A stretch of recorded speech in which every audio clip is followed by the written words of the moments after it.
Пане Андрію, от є інформація зі штабу, що Україна завершила розведення сили Золотого. Алло. Пане Андрію, так. Чи завершилося розведення сил у Золотого, яка там зараз обстановка? Будь ласка, розкажіть. Триває 4-та доба від початку розведення сил і засобів в районі населеного на ділянці номер 2 в районі населеного пункту Золоте.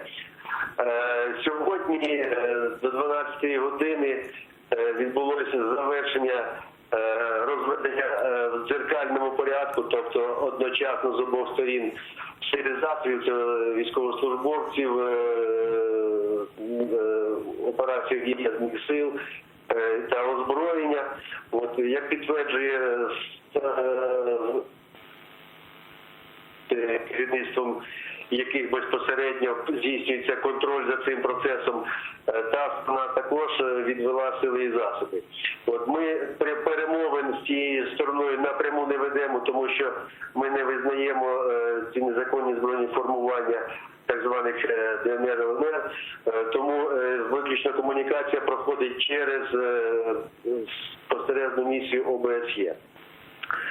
На даний час українська сторона підтвердила те, що ми відвели свої сили і засоби, і представники ОБСЄ фізично, і за допомогою квадрокоптерів, безпілотних літальних апаратів перевіряють, тобто триває верифікація наших намірів, і тобто верифікація підтверджених нами правил і вимог, які за нас були застосовані. Тобто, що ми дійсно відвели сили і засоби.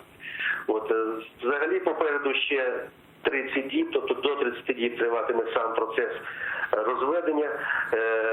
Зокрема, почнеться зараз етап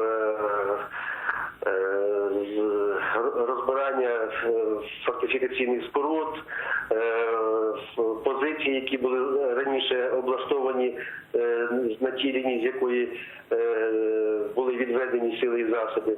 От, хочу наголосити на тому, що населення, ті населені пункти, ті люди, які знаходяться в межах ділянки розведення, це частина населеного пункту Катеринівка, вони залишаються під чітким контролем національної поліції, знаходяться, постійно там працюють представники цивільно-військового співробітництва, ми нікого не залишаємо, цікавимося їхніми питаннями, проблемами, постійно допомагаємо, що потрібно, завжди надаємо допомогу, тобто є постійна комунікація, є постійний контроль, щоб вони відчували, що вони не залишені.